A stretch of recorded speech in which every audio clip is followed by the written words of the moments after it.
Makukuha yan. Hindi mo kukunin yan. Yung hangin. Nandiyan yung hangin sa lamesa. Tingnan mo lang. So, talaga ha. Imbis nandun ka lang sa magkakalat, sinabog-sabog mo dito sa saligan. Ang nakaraan, natapilok ako dyan na pakan ko yung matumis na larukan eh. Sakit. Sa takot ko na yan. Sa beses na ako nakatapak yan eh. Karat-karat siya ito eh. Ayun na yan. Di marunong mag-ipit. Ilipit mo na lahat ng toys na yan. Itabi na lang yan sa taas.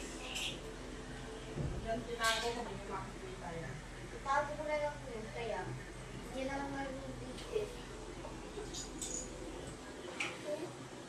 Ano naman? Ano na naman? Papatulog ka na naman sa akin. Oo. Ilipit mo lahat yan.